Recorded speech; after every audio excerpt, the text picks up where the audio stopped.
I'm just going to go through some of my mods and tell you what I did wrong so you don't have to make the same mistakes that I did. Welcome to the Never Ending Weekend. So this isn't supposed to be an exhaustive review. If you want that, you can click up here to take a look at me reviewing all the mods that I did. But the first thing I'm going to go through are these rock slide step sliders, which are really good. They work really well, except for one thing, and that is this. So there's supposed to be a opposing magnet piece for here to indicate that the door is open or closed. So that tells it to raise and lower the step. But like all adhesives, they fail, especially if you're doing a lot of rugged stuff and off-road stuff. You get a lot of dirt. Even if you didn't, opening and closing your door over and over again. I mean, this has fit pretty well. I think it's because there's a bit of a curve here. It just has more tension to keep that in place. But this one, the receiving magnet, has come off a couple of times, so I need to stick that back on again. But just something to keep in mind if you're doing the same thing. So here's another thing. Likely you'll be going in and under your wheel wells a lot depending on what you're doing. These fasteners get loose. They're not that robust. I mean, the bottom line is these things aren't made that well. The threads have nothing to hold on to. So, you know, you'll turn and nothing will happen because there's not a very positive contact with the thread receiver. Luckily, this one's near the edge, but some of them are in the middle of the panel. You almost have to like turn it without pushing it at all, or it'll push right back in, and then try to get something under there to get some friction. But let me just show you what it looks like. Again, because this is so close to the edge, I could put my finger and push it against it while I'm turning it out. It's basically, as you turn it in, it pushes out the flange and it holds it in place. It's like an anchor, a wall anchor. But they don't work very well. They're weak. It's just poorly engineered. Anyway, they're a big hassle to take out, and once you take them out in and out a couple of times, they all fall out by themselves. And eventually they all just fall off. So many of them have popped out now that I feel like I just need to buy a bunch more to replace them. I wish there was something a little bit more permanent, just something to keep in mind if you're under your wheel well doing a lot of work. So I love technology. One of the cool things about the Bronco is that it had adaptive cruise control, which I used quite a bit. So it'll sense the car in front of you and slow down if you got cruise control on. It has a module in here. It's like a sensor that tells the distance. I don't know what the technology behind it is, if it's radar or whatever, but there are adapters to move that sensor. But a lot of them require you to cut these louvers behind the grille. And those louvers, I think, has something to do with aerodynamics maybe, fuel efficiency, cooling, I'm not sure. But I didn't really want to cut the louvers. So I bought an adapter, I think it's from DV8, I'll put a link in the description, that sits behind the louvers, so no cutting required. But the thing is, it doesn't work. I don't know, I'm not sure, I can't look at it while I'm going 100 kilometers an hour, but I think the louvers are closing in front of it. And even then, I've heard other adapters not working that well. So something just to keep in mind, it's really finicky. And to get to it, that's the big problem, because that means taking off the bumper, which if you're someone like me who has no friends, and this is just a real pain in the butt to do by yourself. And then you got to remove all this front stuff, the headlights, the grille, all this stuff just to get to it, to adjust it or test it or move it to another spot. So just do some research before you're buying something like this to move your adaptive cruise control sensor. Make sure it works well before you buy it.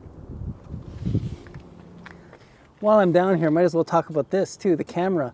I bought this bracket, I believe it's from JCR Off-Road. I'll put the link again in the description. And I moved it from the original position, which was right here, because the winch was going to be in the way. The cable that comes from the car to the camera wasn't long enough, so that was a hassle in itself, finding a cable that'll work. But I found one, and it worked for a while. After a couple of months of like mudding and I guess getting a lot of dirt in there, now the screen is all blurry. So I have to take this off and reconnect the cable. I'll put the link of the cable in the description as well, because it was kind of hard to find. But yeah, just something to be aware of. If you move your camera, if you have to get an extension cable, you might run into problems. That front camera view is a cool feature, and right now I can't use it because it's too blurry.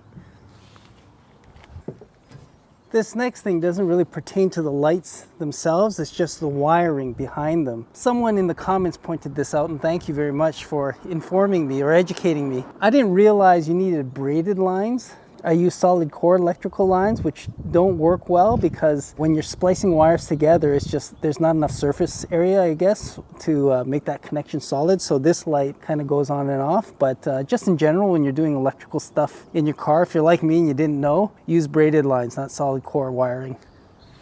So another thing I added was a BYOD rail. And I didn't necessarily do anything wrong. It's just, I question if I should have did it at all. I mean, it looks nice. It's kind of expensive, this one in particular, and I rarely use it. So if you know you're gonna have your phone or you're gonna use your GoPro a lot, maybe it's worth it. I mean, there is one already, a screw there that you could use for one thing. But if you're on a budget and you're not sure if you're gonna use it, maybe go without it for a while and see if you are missing it, and maybe it's something you don't have to buy. Anyway, something I realized afterwards. Look cool, really easy, not that expensive, but no one ever uses them. Now this one's kind of interesting. It's the mount for the antenna for the communication device. I think the wiring, the extension cable that I got for the antenna, I don't know if they made it wrong. Even their support didn't know exactly how to deal with this, but there's no way to grasp this, to tighten it, and it would always turn. And it would get flimsy on the trail, it would start loosening up and it would fall off. And the only way to tighten it was to hold this while tightening it, but there's nothing to grasp on. There's no place for a screwdriver or a wrench. And I obviously did what my ham-fisted nature does, and I held this while screwing this on, and I literally stripped all the wiring from inside so it doesn't work anymore. And that wire is such a hassle to cable. Comes through from there, through the panel, through the side molding. You have to take all this molding off. It goes all the way to the front. I'm just pointing out it's a hassle to get that cabling all done. It's coming out the side here and then goes into there. I mean, I did a good job, but to re-cable that, it's going to be a pain in the butt. So I guess the lesson there is make sure that the fitting is right before you cable everything and finalize it. And one quick thing about this hammer-built tailgate reinforcement, I really like it. The only regret I have is buying this attachment, which is for the traction boards. Just because the way the traction board fits on here, I don't like how it shakes in the wind, because there's only one place to attach it, not two, to make it stable. And also it hangs pretty low unless you hang it really high, and then it looks kind of odd. But if you hang it low enough, it gets in the way of approach angles because it digs into the ground. So I'll probably end up mounting it up there, but maybe the lesson here is to think ahead, unlike me, and really think through where you're going to put stuff. I'll probably end up buying a gas tank mount for here. Then what am I going to put here?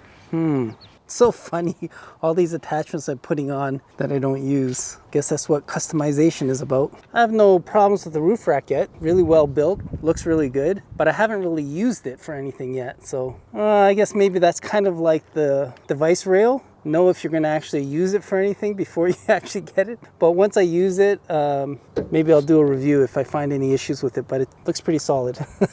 So I put a bunch of rock lights underneath the car. I put one in each wheel well. You can see that up there. And one on the bottom of the rock slider. But that's a very vulnerable spot to put them. You can see here that's crushed pretty badly. Surprisingly, they still work. One's a bit dim, I think, because a lot of water got into it and just kind of shorted it out a bit, but maybe be a bit more discerning in terms of where you install them. So no issues with my rear bumper, except for that it doesn't have a license plate spot, which I knew before I bought it, but you know, being lazy as I am, I don't really have a solution for it. So if you're like me, maybe buy one that has everything you want instead of thinking that you're going to jig something up, because you might end up not doing that. And in terms of space for a license plate, that goes the same for my front bumper. And I know some of you guys live in areas where you don't need a front license plate, which is great, but where I live, you do. One thing to note, if you're buying this air compressor, depending on the hose that you're going to use to connect this to your tires, you may need a coupler here, which it doesn't come with. So you have to order it separately. Also, it screws in, and the ARB coupler that comes is pretty big. So I don't really know if it'll fit with the hood closed. First of all, it's hard to tighten on. So keep in mind, you need to take a wrench with you when you go off-roading. But also, if it's not in here, I don't know if they come with a cap. If I find one, I'll put a link in the description, but you need something so that dirt and stuff won't go in there. Right now, I'm just using good old toilet paper. Well, I think that's it. There are a few modifications that I didn't talk about that I've done to the Bronco that are fine and work well. Again, I'll leave that link in the description for that other video that reviews all the modifications. But yeah, hopefully some of that stuff will help you if you decide to do some of these things and you know what to look out for. Well, some of the things to look out for now. Have a great weekend, everyone.